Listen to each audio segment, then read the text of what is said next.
एक बहुत ही रोमांचक दिन, आज चौथे दिन का खेल इस लॉर्ड्स टेस्ट मैच में किस तरफ इस गेम ने मोड़ लिया है। चलिए जानते हैं और बात करते हैं क्रिकबज़ चैटर पर। जब कम रन चाहिए तो हमेशा ट्रिकी मैच होता है, हम हमेशा समझते हैं। यहाँ पे जो केएल राहुल एक छोर से बल्लेबाजी करते चले आ रहे हैं, मैं समझ सकता हूं कि यशस्वी जायसवाल का नेचुरल स्टाइल वैसा है, पर वहां पे शॉट सिलेक्शन बहुत इंपॉर्टेंट है। शॉट सिलेक्शन के साथ एप्लीकेशन बहुत इंपॉर्टेंट है। जो उनका शॉट था, जिस हिसाब से बैट का फेस खुला रह गया, और उसके बाद करुण नायर और हमेशा सब बल्लेबाज जो लॉर्ड्स जाते हैं उनको पता है, जब आप नर्सरी एंड पर बैटिंग करते हो और कोई भी गेंदबाज हो, ब्राइडन कास जैसा गेंदबाज एंगल के साथ या स्लोप के साथ बॉल हमेशा अंदर आएगा, तो वो जो छोड़ दिया बिल्कुल सीधी गेंद को, या कहेंगे just outside the off stump को, वो भी थोड़ा आश्चर्यचकित छोड़ दिया सभी को। बड़ा इंपॉर्टेंट मोड है, अभी 58 फॉर 4 पे आके मैच खत्म हो गया है आज। बड़ा मुश्किल है कहना कि किस तरफ है, क्योंकि सारी मेहनत जो की थी भारतीय गेंदबाजों ने, क्या बल्लेबाजों ने वापस इंग्लैंड की थोड़ी एंट्री करवा दी है। कल पता चलेगा क्या होने वाला है, पर खैर आज बहुत ही ज्यादा रोमांचक दिन था। देखिए, करुण नायर ने पूरा दरवाजा खटखटाया, पेड़ तोड़े, सब कुछ तोड़ा और वापसी की। इसी वजह से उनको इस 11 में भी खिलाया गया, साई सुदर्शन की को भी पहले मैच में खिलाया गया, पर नीचे से या 5 या 6 से ऊपर लाके करुण नायर को नंबर 3 पे खिलाया, क्योंकि एक तो एक्सपीरियंस है, उसके साथ साथ जो जितने रन खड़काए उन्होंने, उस चक्कर में उनको चांस मिला। पर क्या उन्होंने अभी तक उस अपॉर्चुनिटी को पकड़ा है? मुझे नहीं लगता अभी तक पकड़ा है, और उनके ऊपर बहुत दबाव होने वाला है। क्या भारत कंटिन्यूटी करेगा? करना चाहिए, क्योंकि एक प्लेयर को अगर आप किसी लॉजिक से खिला रहे हैं तो आप चाहते हैं कि वो लॉजिक, आपकी लॉजिक को राइट वो साबित करे। पर इम्पोर्टेंट है कि वो प्लेयर भी अपनी तरफ तरफ से, जो जिस हिसाब से अनुभव या जिस हिसाब से उनकी प्रतिभा है, क्या उस हिसाब से उन्होंने अभी तक रन्स कन्वर्ट किए हैं? May be not. तो बड़ा दबाव होने वाला है, बड़ा दिलचस्प होगा कि अगले मैच में गौतम गंभीर और शुभमन गिल उनके बारे में क्या सोचते हैं। देखिए, बहुत ही अच्छी गेंदबाजी की, कमाल की गेंदबाजी कहनी होगी भारत के लिए। और सबसे इंपॉर्टेंट चीज जो मुझे लगा, एक यंग टीम था। केएल राहुल सीनियर प्लेयर हैं, बुमराह एक सीनियर प्लेयर हैं, पर एक यंग कप्तान को आपने कल भी देखा, कितने पैशनेट थे।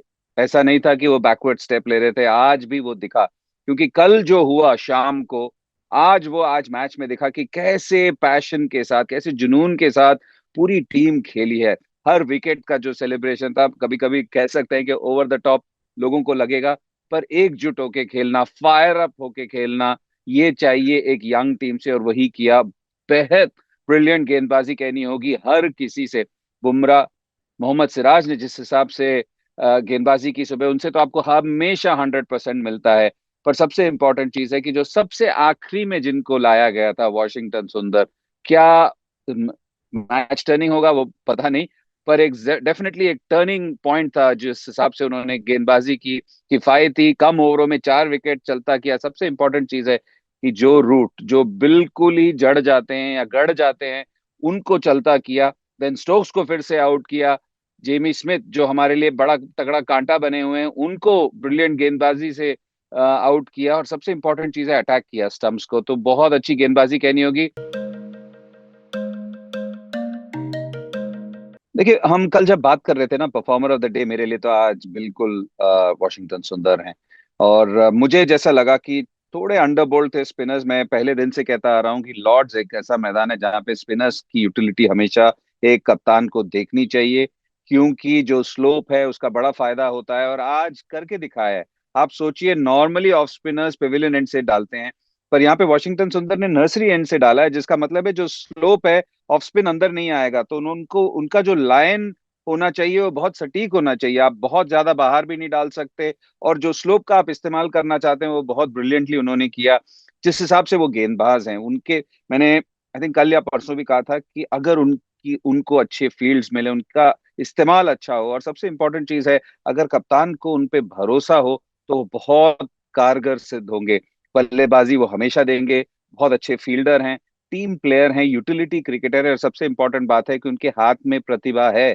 और सबसे इंपॉर्टेंट बात यह है कि कभी कभी जब आपको फील्ड नहीं मिलती, या आपसे वो जो आप अपने आप से उम्मीद करते हो नहीं हो पाता, तो आपके ऊपर थोड़ी लोग आलोचना भी करते हैं, मुझे नहीं लगता वो जस्टिफाइड है, वो सही है। मुझे लगता है एक लॉन्ग रन, एक कंसिस्टेंट रन, और जैसे मैंने कहा पहले भी, अश्विन के बाद अगर आपके पास एक ऑफ स्पिनर है जो अच्छी गेंदबाजी करता है, जिनको इंटरनेशनल क्रिकेट का अनुभव है।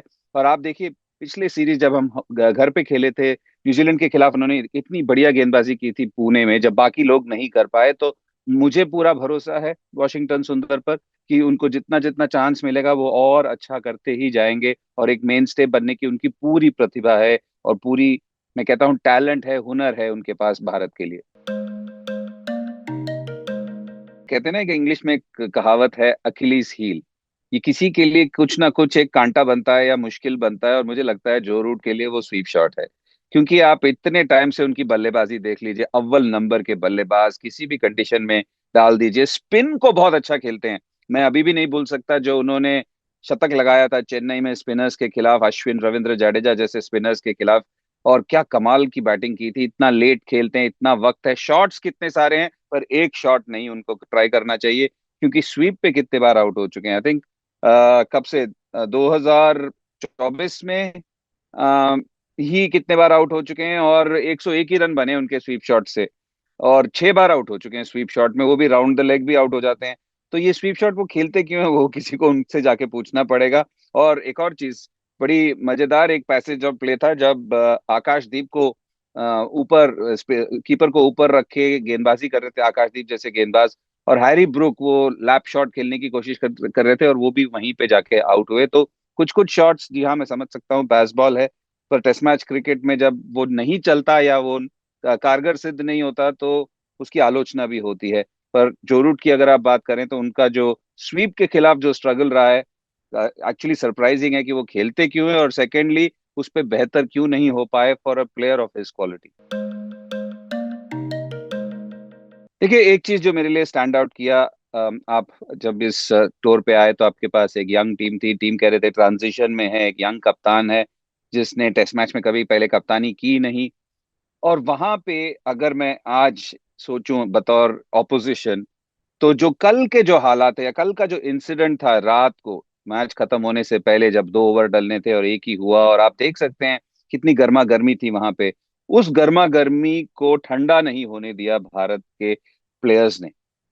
और सब एकजुट होकर, आप देख सकते हैं हर बॉलर फायर्ड अप था, हर फील्डर फायर्ड अप था, हर जो कोई था जो अंदर था, वो बल्लेबाजों के फेस पे जाके था। मतलब मेरा कहने का मतलब है कि नॉट कि कुछ बोलने की जरूरत है, पर आपको वो ना वो हीट फील होती है कि ये सब एक साथ होके हमारे तरफ हमें नोच खाएंगे टाइप्स।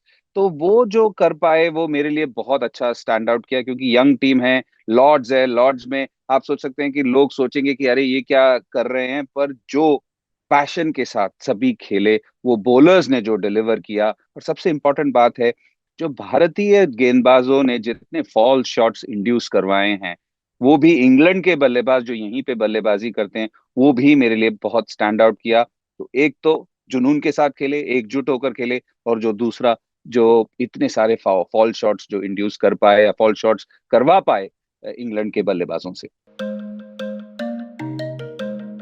देखिए, हम हर रोज कहते चले आ रहे हैं रोमांचक रोमांचक रोमांचक, और रोमांचक ही हो रहा है। क्योंकि अगर आप तीसरे दिन की बात करें, कहाँ पे था, इवन स्टीवंस था, गर्मा गर्मी हुई। चौथे दिन जो बल्लेबाजी इंग्लैंड से हुई, और जो गेंदबाजी इंडिया से हुई, उसके बदौलत कम स्कोर चेस करना है। पर क्या है, अभी हालात 58 फॉर 4 है। शुभमन गिल जो अभी तक रन बना रहे थे वो आउट हो चुके हैं, नाइट वॉचमैन को भेजा, वो आउट हो चुके हैं। और सबसे इंपॉर्टेंट बात है, दबाव अब वापस इंडिया पे है, क्योंकि हमने अलाउ किया है, या भारत ने अलाउ किया है। जैसे पहले भी मैंने कहा, करुण नायर का डिसमिसल थोड़े समझ के परे है। और अब आ जाता है ऋषभ पंत, केएल राहुल फिर से मेन स्टे बन के खड़े हुए हैं वहीं पे। वो अब भारत की रीढ़ की हड्डी वो हैं। जैसे अब पहले राहुल द्रविड़ को बॉल समझा जाता था, अभी वो रीढ़ की हड्डी बने हुए हैं भारत के लिए। और उनका जो कल वापस वही आधे घंटे पौने घंटे, क्या वो बल्लेबाजी कर सकते हैं, क्या वो ले जा सकते हैं in the company of Rishabh Pant, Washington सुंदर, रविंद्र जडेजा। बल्लेबाजी तो है, पर अब दबाव का खेल है, बल्लेबाजी का खेल नहीं। दबाव का खेल है कि कौन उस दबाव को अच्छी तरह से बॉटल अप कर सकता है, और सही निर्णय ले सकता है, सही शॉट सिलेक्शन कर सकता है। तो वापस एक बड़ा मजेदार दिन होने वाला है, ये आखिरी दिन का खेल, 5वें दिन का खेल लॉर्ड्स में। और हम कहाँ मिलेंगे आपको? हम यहीं मिलेंगे, क्रिक बस चैटर पर। मिलते हैं कल शाम को।